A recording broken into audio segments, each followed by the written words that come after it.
Hello students, welcome to my YouTube channel Cam Info. और कैसे हैं आप लोग? होपफुली के दैट ऑल इज़ वेल और आप अच्छा कर रहे होंगे।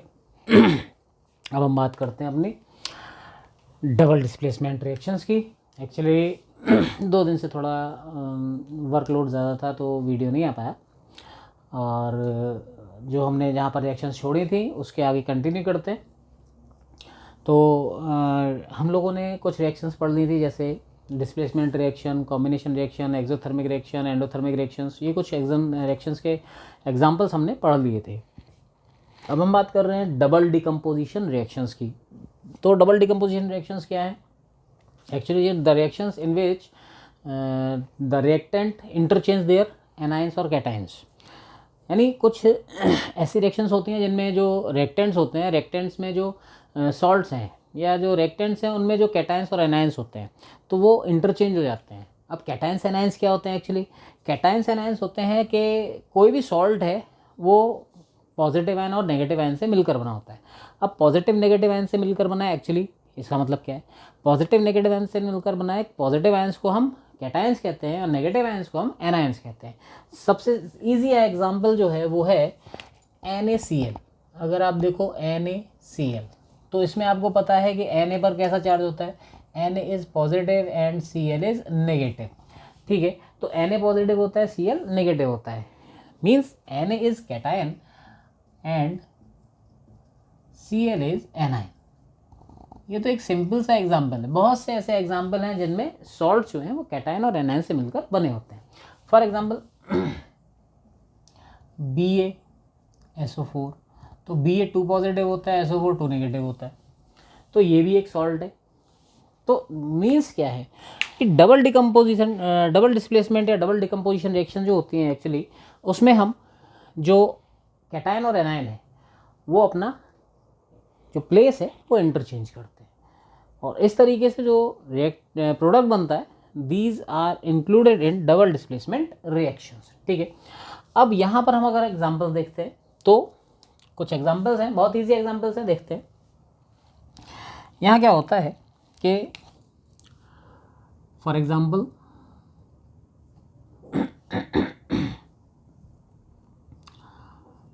Na2SO4 plus BaCl2, Na2SO4 plus BaCl2। ठीक है, अब यहाँ पर हम बात करें तो Na2SO4 क्या होता है? Na2 means sodium, Na means sodium और SO4 मीन्स सल्फेट, और BaCl2 means barium, Cl2 means chloride. ठीक है, अब यहाँ पर ये रिएक्ट करते हैं तो हमको ये पता है कि these both reactants are salt, ये दोनों सॉल्ट हैं। अब यहाँ पर क्या होगा, मैंने क्या बताया था? In these reactions anions interchange their positions in reactants. तो रिएक्टेंट्स में जो एनायंस हैं, एनायंस कौन से होंगे? एनायंस मैंने बताया आपको, एनायंस कौन से होते हैं? Which are negatively charged ions. Negatively charge ions इसमें कौन कौन से? Na2SO4 में कौन होगा नेगेटिवली चार्ज आयन? बताइए जल्दी से। SO4 होगा। BaCl2 में कौन होगा? पता चल गया होगा आपको, Cl2 होगा। ठीक है, अब ये Cl2 होता है, Cl होता है, ये डिपेंड करता है नंबर ऑफ चार्ज। ठीक है, जो अपोजिट एटम या आयन पर जो चार्ज होगा उसके अकॉर्डिंग यहाँ पर इसके नंबर्स डिसाइड होते हैं। वो आगे हम मॉलिक्यूलर फॉर्मेशन में सीखेंगे। ठीक है, वो फर्दर आगे के चैप्टर्स की बात है, उसको वहीं स्टडी करेंगे। अभी यहाँ पर हम केवल ये सीख रहे हैं कि एनायन और कैटायन कैसे इंटरचेंज होते हैं। अब यहाँ पर जो क्लोरीन है वो किस पर शिफ्ट होगा? वो सोडियम पर शिफ्ट होगा, और यहाँ क्या बनाएगा वो?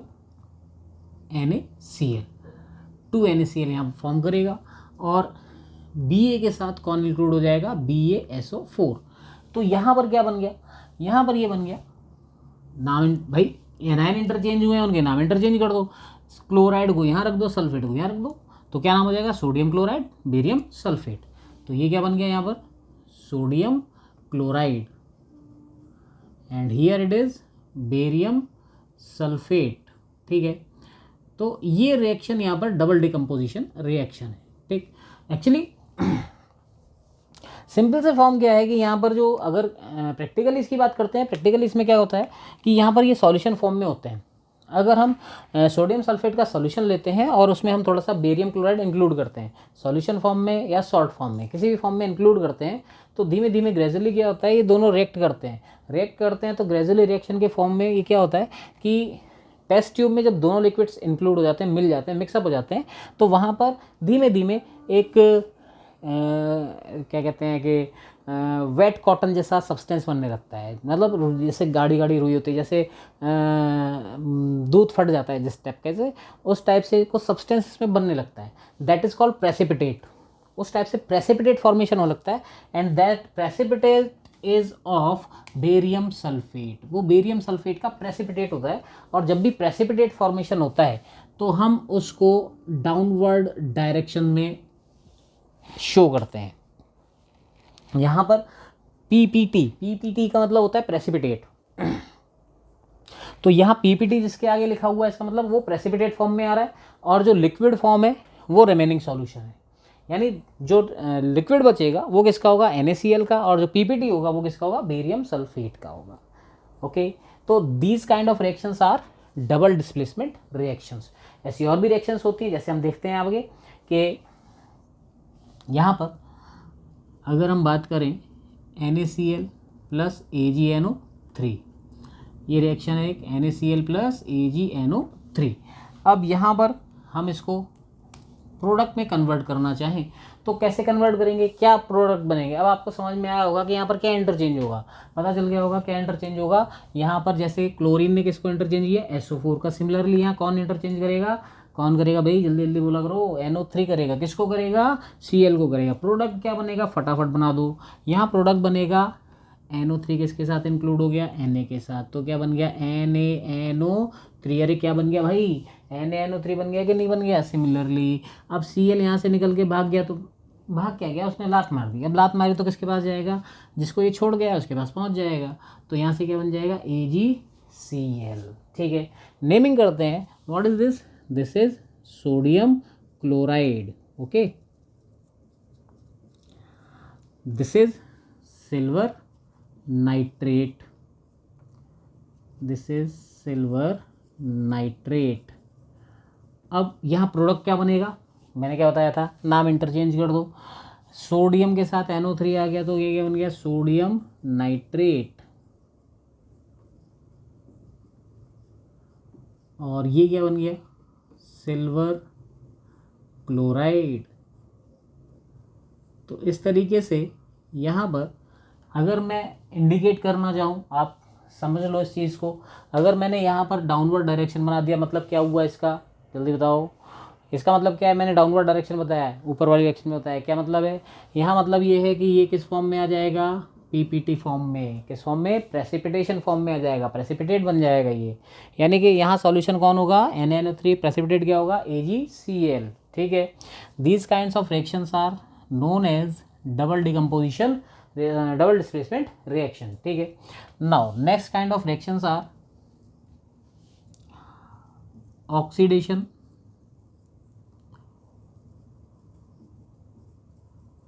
And reduction.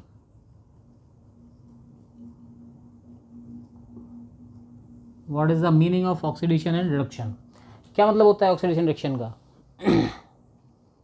ऑक्सीडेशन मीन्स होता है सिंपल सी रिएक्शन क्या होती है, ऑक्सीडेशन मीन्स होता है कि inclusion of oxygen, addition of oxygen, and reduction means removal of oxygen. अगर यहाँ डिफाइन करना चाहें तो ऑक्सीडेशन मीन्स होता है addition of oxygen and reduction को अगर हम डिफाइन करना चाहें तो removal of oxygen. These two conditions define oxidation and reduction. Oxidation means होता है कि addition of oxygen and reduction means होता है removal of oxygen. सिंपल सी बात है कि हमने कभी देखा है ऑक्सीडेशन होते हुए, एक्चुअली हमने बहुत बार देखा है, लेकिन हम कभी उसको रियलाइज़ नहीं करते हैं, अपनी डेली लाइफ से उसको कनेक्ट नहीं करते हैं। आपने देखा होगा कॉपर वायर होता है, कॉपर वायर, आप कहोगे कॉपर वायर क्या होता है? एक्चुअली घरों में जो वायरिंग्स होती हैं वो इंटरनल वायरिंग होती है, उसमें नहीं शो होता है। अगर आपने देखा हो कि कभी कभी हम कुछ एक्सटर्नल चीज़ें यूज़ करने के लिए, जैसे हम एक्सटर्नल कोई एलईडी बल्ब लगाते हैं या एक्सटर्नल कोई लाइट लगाते हैं दिवाली के टाइम पे, तो वहाँ पर हम वायर यूज़ करते हैं कनेक्शन करने के लिए। कुछ तो झालरों में जैसे स्विच आते हैं तो उनको कनेक्ट करने के लिए वायर उसके साथ कनेक्ट करते हैं, तो वो कॉपर वायर जो होता है रेड कलर का निकलता है, रेड ब्राउन, रेड नहीं ब्राउन, शाइनी ब्राउन कलर का, ठीक है। अब अगर आप उस वायर को कंटिन्यूसली एयर के कांटेक्ट में रहने दो, ओपनली रहने दो, तो धीमे धीमे ग्रेजुअली क्या होता है, वो उसकी शाइनी सरफेस ब्लैक हो जाती है। क्यों हो जाती है? Actually that react with atmospheric oxygen in the presence of temperature. अब आप कहोगे टेम्परेचर कहाँ से आ गया? एक्चुअली दिन के टाइम पे जो टेम्परेचर, नॉर्मल टेम्परेचर, उसके लिए वही काम करता है, ठीक है। हम सेपरेटली टेम्परेचर तो नहीं दे रहे हैं उसको, वो एटमॉस्फेरिक टेम्परेचर के साथ जो एटमॉस्फेरिक ऑक्सीजन होती है उससे रिएक्ट करके कन्वर्ट हो जाता है मेटेलिक ऑक्साइड में। उसके ऊपर जो लेयर आ जाती है दैट इज़ मेटेलिक ऑक्साइड। हम उसको अगर चाहे तो कंपेयर भी कर सकते हैं। जहाँ जितना वो वायर ओपन एयर में कांटेक्ट में है वो ब्लैक हो जाएगा, उसके पीछे आप जो उसके कोटिंग है रबर की उसको आप रिमूव करो, उसके पीछे जो वायर निकलेगा ना वो एक्चुअली बिल्कुल ब्राउन शाइनी निकलेगा।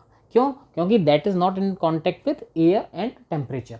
जितना टेम्परेचर और एयर से वो बच के रहेगा उतना उसका पार्ट वैसा का वैसा ही रहेगा, और जो कनेक्शन में आ जाएगा that will get oxidised. That is meaning of oxidation. Addition of oxygen means oxidation, ठीक है। उस रिएक्शन को अगर हम यहाँ पर शो करना चाहें बहुत इजीली कर सकते हैं। For example Cu solid state में, ठीक है, और प्लस ऑक्सीजन, तो यहाँ से क्या हमारा बन जाएगा ये Cu plus O2। Cu plus O2 it will give CuO, it will give CuO. What is CuO? CuO is, either we say it cupric oxide or we say it copper second oxide, कुछ भी कह सकते हैं इसको आप copper second oxide भी कह सकते हो और इसको आप क्यूप्रिक ऑक्साइड भी कह सकते हो, दोनों सेम ही नाम है। एक्चुअली मॉडर्न केमिस्ट्री में, मॉडर्न लैंग्वेज में, मॉडर्न नोमेनक्लेचर में अगर हम इसको नेमिंग देंगे तो कॉपर सेकेंड ऑक्साइड ही देंगे। एक्चुअली कॉपर सेकेंड मीन्स क्या होता है? Second means the oxidation number of copper, यानी कॉपर यहाँ पर डबल इलेक्ट्रॉन से बॉन्डिंग कर रहा है, इसीलिए इसको क्या बोल रहे हैं? Copper second oxide. अब क्यूप्रिक ऑक्साइड, एक्चुअली जो कॉपर है वो दो टाइप से बॉन्डिंग करता है, सिंगल इलेक्ट्रॉन से और डबल इलेक्ट्रॉन से। ये बहुत आगे की बातें हैं, मैं थोड़ा सा हिंट दे रहा हूँ।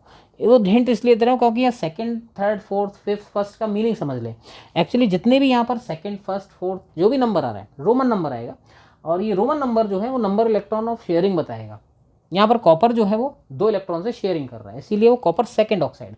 अगर सिंगल इलेक्ट्रॉन से करता तो वो कॉपर फर्स्ट ऑक्साइड बनता, ठीक। मतलब क्या? फिर हम उसको देते नेमिंग करते क्यूप्रस। दो ऑक्सीडेशन स्टेट है, फर्स्ट और second. First is lower, second is higher. Lower oxidation state is named as ous, OUS। तो क्यूपर में अस लगाएंगे तो क्यूप्रस हो जाएगा, दैट इज क्यूप्रस ऑक्साइड। अब हायर ऑक्सीडेशन स्टेट है तो वो क्यूप्रिक ऑक्साइड। अब आप बोलोगे कि ऑक्सीडेशन स्टेट का मतलब क्या है? यार वो आगे की बात है, आगे के चैप्टर में क्लियर करेंगे उसको। अभी यहाँ पर जस्ट हमारा मोटिव क्या है? What is oxidation. अभी हम यहाँ ऑक्सीडेशन को समझ रहे हैं, हम ऑक्सीडेशन के बारे में ही पढ़ेंगे, ठीक है। ऑक्सीडेशन के बारे में पढ़ रहे हैं तो ऑक्सीडेशन का मतलब है एडिशन ऑफ ऑक्सीजन, और यहाँ एडिशन ऑफ ऑक्सीजन हो रहा है। और ये copper oxide, copper second oxide या क्यूप्रिक ऑक्साइड जो ब्लैक कलर का हो जाता है, जो ब्लैक लेयर आ जाती है, वायर ब्लैक नहीं हो जाता, उस वायर के ऊपर ब्लैक लेयर आ जाती है, that black layer is of cupric oxide और कॉपर सेकेंड ऑक्साइड। जो ऑक्सीडेशन स्टेट्स हैं उसके बारे में हम बाद में बहुत इजीली डिस्कस करेंगे और बहुत ब्रॉड लेवल पर उसको समझाएंगे, ठीक है। अभी केवल यहाँ पर हमारा मोटिव है addition of oxygen means oxidation को समझना। अब ये यहाँ पर ऑक्सीडेशन हो गया है, ठीक। अब इसको क्या हम रिमूव कर सकते हैं? दो तरीके हैं। एक तो तरीका है कि रेगमाल, एक पेपर आता है, उस पेपर से उस कॉपर वायर को घिस दीजिए। कॉपर वायर को घिसने पर उसकी जो ऑक्साइड की लेयर है वो धीमे धीमे ग्रेजुअली रब हो जाएगी वहाँ से, और रब हो जाएगी तो वहाँ से वो हट जाएगा और अंदर से शाइनी सरफेस दोबारा से आ जाएगी। जितना भी कॉपर ऑक्साइड है, कॉपर सेकेंड ऑक्साइड है, वहाँ से रिमूव हो जाएगा। नाउ ऐसे ही अगर हम टेक्निकली बात करें, केमिकली बात करें, केमिकली भी उस लेयर को हम रिमूव कर सकते हैं। कैसे कर सकते हैं कि जो ये क्यूप्रिक ऑक्साइड है CuO, इस पर हाइड्रोजन गैस पास करा देते हैं। अब इस पर हाइड्रोजन गैस पास कराएंगे तो यहाँ से क्या होगा, हाइड्रोजन गैस पास कराने पर क्या होता है कि यहाँ से ये Cu रिमेनिंग रह जाता है और क्या बन जाता है, H2 बन जाता है। अब यहाँ पर बात करते हैं Cu, अब CuO से क्या बच रहा है, CuO से क्या बच रहा है, Cu, यहाँ क्या हो रहा है, इन दोनों में से क्या हो रहा है, एडिशन ऑफ ऑक्सीजन और रिमूवल ऑफ ऑक्सीजन। CuO से क्या बचा, Cu, आप आइडेंटिफाई कर पा रहे हो क्या हो रहा है यहाँ पर, यहाँ क्या हो रहा है, CuO से Cu बन रहा है, मतलब removal of oxygen. What process takes place here, here reduction takes place. यहाँ क्या हो रहा है, इसमें हो रहा है रिडक्शन, और यहाँ पर H2 किस में कन्वर्ट हो रहा है, H2O में। अब यहाँ पर H2 अकेला था, प्रोडक्ट में इसके साथ कौन आ गया, oxygen. Means which process take place, addition of oxygen, here it completed with oxidation. ये किसके साथ कंप्लीट हो रहा है, ऑक्सीडेशन। अब देखो यहाँ पर केवल क्या हो रहा था, यहाँ पर केवल एडिशन ऑफ ऑक्सीजन, अब यहाँ क्या हो रहा है, addition of oxygen and removal of oxygen, दोनों काम हो रहे हैं। एनी रिएक्शन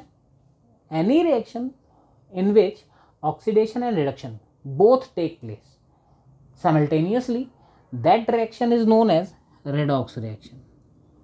उसको क्या नाम देते हैं, रेडॉक्स रिएक्शन।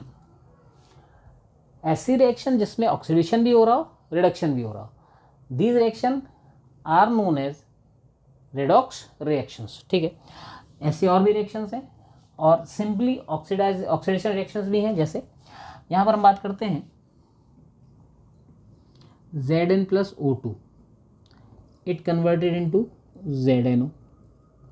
अब आप यहाँ पर कंपेयर करो क्या हो रहा है, अपने आप देखो, Zn से क्या बन गया, यहाँ पर ZnO, इंक्लूजन ऑफ ऑक्सीजन हो गया, एडिशन ऑफ ऑक्सीजन हो गया। That is process is known as oxidation. यहाँ ओनली क्या हो रहा है, ऑक्सीडेशन, और कोई प्रोसेस हो रही है क्या, नहीं हो रही है। अब इसी को आगे कन्वर्ट करते हैं इसी की तरीके से, यहाँ ZnO लेते हैं with carbon, ZnO plus carbon. अब यहाँ पर क्या होता है कि इस तरीके से रिएक्शन होती है, और यहाँ पर ये कन्वर्ट हो जाता है Zn प्लस CO। अब क्या हो रहा है, इसकी तरीके से आइडेंटिफाई करेंगे तो यहाँ पर Zn जो है किस में कन्वर्ट हो रहा है, ZnO किस में कन्वर्ट हो रहा है, ये कन्वर्ट हो रहा है Zn में। मीन्स कौन सी रिएक्शन हो रही है, एडिशन ऑफ ऑक्सीजन और removal of oxygen. Here takes place removal of oxygen, that process is reduction. क्या हो रहा है, यहाँ पर रिडक्शन हो रहा है। And C converted into carbon monoxide, here takes place addition of oxygen, and the process is known as oxidation. क्या बन गया यहाँ पर, ये ऑक्सीडेशन। तो ये भी कौन सी रिएक्शन हुई, जिसमें रिडक्शन भी हो रहा है और क्या हो रहा है, ऑक्सीडेशन भी हो रहा है। That is also known as redox reaction. Okay, तो यहाँ पर हमने मेनली क्या समझा, मेनली हमने ये समझा कि ऑक्सीडेशन कैसे होता है, देन रिडक्शन कैसे होता है। Oxidation takes place when oxygen is include, oxygen is added in any atom, molecule और कंपाउंड। किसी भी मेटल में, किसी भी एटम में, मॉलिक्यूल में, कंपाउंड में जब ऑक्सीजन ऐड करता है दैट इज ऑक्सीडेशन, एंड जब किसी भी मॉलिक्यूल, एटम या कंपाउंड से ऑक्सीजन रिमूव करता है that is reduction. These are the normal processes by which we can understand oxidation and reductions. ठीक है, ये ऑक्सीडेशन रिडक्शन को ईजिली समझने का एक प्रॉपर सा छोटा सा तरीका है। एक्चुअली ऑक्सीडेशन एंड रिडक्शन जो है वो और हायर लेवल पर भी जाते हैं, वहाँ पर आपको और भी हायर लेवल में पढ़ने को मिलेंगे। 11th के वीडियोज़ में मैं डालूंगा इस चीज़ को, वहाँ आप जा कर के और ब्रॉड लेवल पर इसको पढ़ सकते हो, लेकिन उसके लिए भी टाइम है काफ़ी। ठीक है, फिलहाल अभी आप अपने को इसी तक कंप्लीट कीजिए। ठीक, तो इस तरीके से हमने अपने पूरे चैप्टर की जो रिएक्शंस थी वो कंप्लीट करी। इनमें क्या दिक्कत रही है, अब तक के जो वीडियोस थे या अब तक की जो रिएक्शंस थी उसमें कोई प्रॉब्लम आ रही है तो प्लीज़ कमेंट करके मेरे को बताइए कि क्या प्रॉब्लम आ रही है। मैंने आपको कई हर वीडियो में बोला है कि प्लीज़ डू कमेंट ज़रूर कीजिए, ताकि कम से कम ये पता चले कि दिक्कत क्या है, दिक्कत क्या आ रही है। इसके आगे हम थोड़े अपनी जो प्रॉब्लम्स हैं उसको डिस्कस करेंगे। बुक में जो प्रॉब्लम्स दे रखी हैं उसके बारे में थोड़ी जो स्पेसिफिक प्रॉब्लम्स हैं, नॉर्मल प्रॉब्लम्स आप कर सकते हो, अगर कोई स्पेसिफिक प्रॉब्लम है तो उसको कमेंट में बताइए, और बाकी कुछ मैं अपनी तरफ से प्रॉब्लम को शेयर करूँगा, इसमें बताऊँगा, सॉल्व करके बताऊँगा, और फिर अपने नेक्स्ट चैप्टर पे हम ऑन गोइंग मोड में जाएंगे। नेक्स्ट चैप्टर शुरू करेंगे नेक्स्ट वीडियो में। ठीक है, और प्लीज़ मैं आपसे फिर कह रहा हूँ कि क्या दिक्कत है, क्या परेशानी है अब तक के कंटेंट में। कंटेंट अगर समझ में आ रहा है तो please do like, do subscribe, do share, and please do comment necessarily. ठीक है, बताइए ज़रूर, जिससे मेरे को पता चले और हम अपने वीडियो को इम्प्रूव कर सकें। ओके, फिर मिलते हैं अपने नेक्स्ट वीडियो में, तब तक के लिए बाय, गुड डे।